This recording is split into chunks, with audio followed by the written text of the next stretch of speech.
The story opens in a nation still restless from the chaos of the judges, hungry for direction, desperate for leadership. And it begins not in a palace, but in the quiet anguish of a barren woman kneeling at the doorway of the tabernacle. Her name is Hannah. Year after year she prays in silence, her lips moving but her voice unheard, pouring out grief, longing, and faith before the Lord. When the priest Eli mistakes her tears for drunkenness, she does not fight back, she simply explains her sorrow.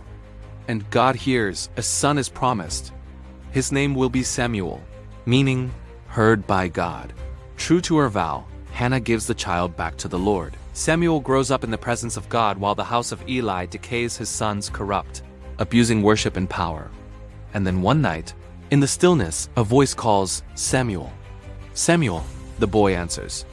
And the Lord speaks, declaring judgment and change. The era of silence is over. As Samuel matures, he becomes prophet, priest, and judge. Israel listens again to the voice of God, yet the people are not satisfied. They look at the nations around them and demand what they see. Give us a king. Samuel warns them kings will take tax and rule with heavy hands, but the people insist, and so God allows it.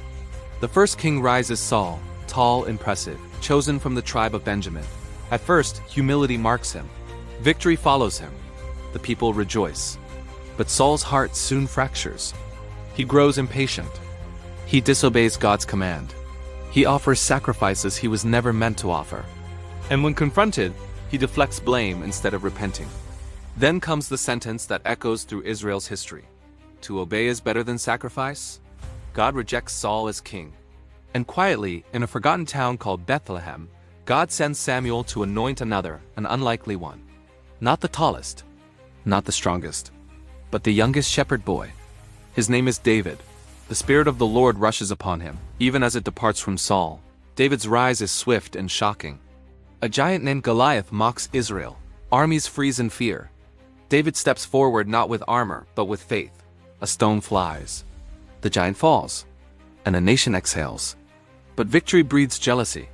Saul's admiration turns to obsession. Spears fly. Trust shatters.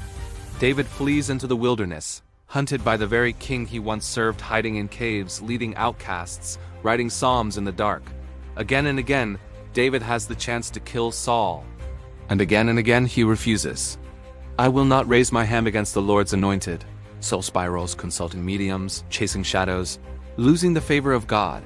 And in a final tragic battle against the Philistines, Saul falls on his own sword. The book ends not with celebration, but with grief.